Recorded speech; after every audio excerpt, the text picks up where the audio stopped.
मरकुस रचित सुसमाचार 6वां अध्याय। वहां से निकलकर वह अपने देश में आया और उसके चेले उसके पीछे हो लिए। सब्त के दिन वह आराधनालय में उपदेश करने लगा और बहुत लोग सुनकर चकित हुए और कहने लगे, इसको ये बातें कहां से आ गईं? और यह कौन सा ज्ञान है जो उसको दिया गया है? और कैसे सामर्थ के काम इसके हाथों से प्रकट होते हैं? क्या यह वही बढ़ई नहीं जो मरियम का पुत्र और याकूब और योसेस और यहूदा और शमौन का भाई है? और क्या उसकी बहनें यहाँ हमारे बीच में नहीं रहती? इसलिए उन्होंने उसके विषय में ठोकर खाई। यीशु ने उनसे कहा कि भविष्यद्वक्ता अपने देश और अपने कुटुंब और अपने घर को छोड़ और कहीं भी निरादर नहीं होता। और वह वहां कोई सामर्थ का काम न कर सका, केवल थोड़े बीमारों पर हाथ रखकर उन्हें चंगा किया। और उसने उनके अविश्वास पर आश्चर्य किया और चारों ओर के गांव में उपदेश करता फिरा। और वह 12 को अपने पास बुलाकर उन्हें 2-2 करके भेजने लगा और उन्हें अशुद्ध आत्माओं पर अधिकार दिया। और उसने उन्हें आज्ञा दी कि मार्ग के लिए लाठी छोड़ और कुछ न लो, न तो रोटी, न झोली, न पटके में पैसे, परंतु जूतियां पहनो और 2-2 कुर्ते न पहनो। और उसने उनसे कहा, जहां कहीं तुम किसी घर में उतरो तो जब तक वहां से विदा न हो तब तक उसी में ठहरे रहो। जिस स्थान पर लोग तुम्हें ग्रहण न करें और तुम्हारी न सुने, वहां से चलते ही अपने तलवों की धूड़ झाड़ डालो कि उन पर गवाही हो।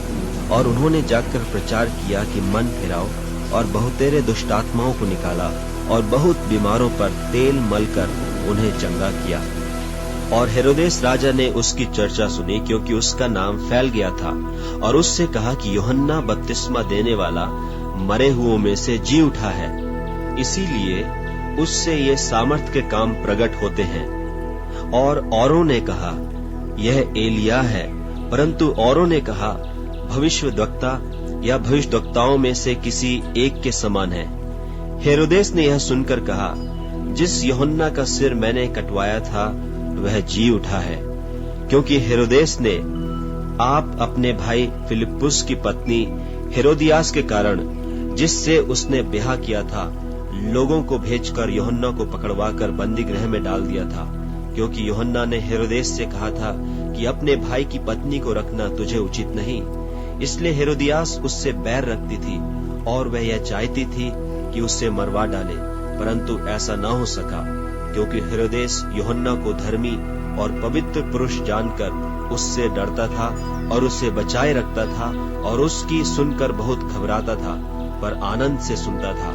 और ठीक अवसर पर जब हेरोदेस ने अपने जन्मदिन में अपने प्रधानों और अपने सेनापतियों और गलील के बड़े लोगों के लिए जेवनार की, और उसी हेरोदियास की बेटी भीतर आई और नाचकर हेरोदेस को और उसके साथ बैठने वालों को प्रसन्न किया।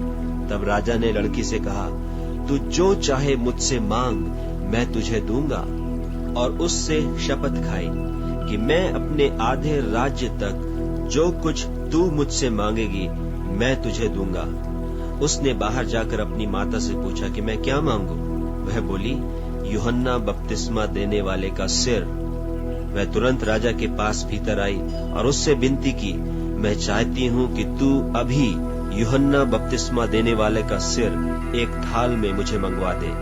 तब राजा बहुत उदास हुआ, परंतु अपनी शपथ के कारण और साथ बैठने वालों के कारण उसे टालना न चाहा। और राजा ने तुरंत एक सिपाही को आज्ञा देकर भेजा कि उसका सिर काट लाए। उसने जेलखाने में जाकर उसका सिर काटा और एक थाल में रखकर लाया और लड़की को दिया, और लड़की ने अपनी माँ को दिया। यह सुनकर उसके चेले आए और उसकी लोथ को उठाकर कब्र में रखा। प्रेरितों ने यीशु के पास इकट्ठे होकर जो कुछ उन्होंने किया और सिखाया था सब उसको बता दिया। उसने उनसे कहा, तुम आप अलग किसी जंगली स्थान में आकर थोड़ा विश्राम करो, क्योंकि बहुत लोग आते जाते थे और उन्हें खाने का अवसर भी नहीं मिलता था। इसलिए वे नाव पर चढ़कर सुनसान जगह में अलग चले गए। और बहुतों ने उन्हें जाते देखकर पहचान लिया और सब नगरों से इकट्ठे होकर वहां पैदल दौड़े और उनसे पहले जा पहुंचे। उसने निकलकर बड़ी भीड़ देखी और उन पर तरस खाया क्योंकि वे उन भेड़ों के समान थे जिनका कोई रखवाला न हो, और वह उन्हें बहुत सी बातें सिखाने लगा। जब दिन बहुत ढल गया तो उसके चेले उसके पास आकर कहने लगे, यह सुनसान जगह है और दिन बहुत ढल गया है, उन्हें विदा कर कि चारों ओर के गांवों और बस्तियों में जाकर अपने लिए कुछ खाने को मोल लें। उसने उन्हें उत्तर दिया कि तुम ही उन्हें खाने को दो। उन्होंने उससे कहा, क्या हम 100 दिनार की रोटियां मोल लें और उन्हें खिलाएं? उसने उनसे कहा, जाकर देखो तुम्हारे पास कितनी रोटियां हैं। उन्होंने मालूम करके कहा, 5 और 2 मछली भी। तब उसने उन्हें आज्ञा दी कि सबको हरी घास पर पांति पांति से बैठा दो। वे 100 और 50 करके पांति पांति बैठ गए। और उसने उन 5 रोटियों को और 2 मछलियों को लिया और स्वर्ग की ओर देखकर धन्यवाद किया और रोटियां तोड़ तोड़ कर चेलों को देता गया कि वे लोगों को परोसे। और वे 2 मछलियां भी उन सब में बांट दी और सब खाकर तृप्त हो गए। और उन्होंने टुकड़ों से 12 टोकरियां भर कर उठाई और कुछ मछलियों से भी। जिन्होंने रोटियां खाई वे 5000 पुरुष थे।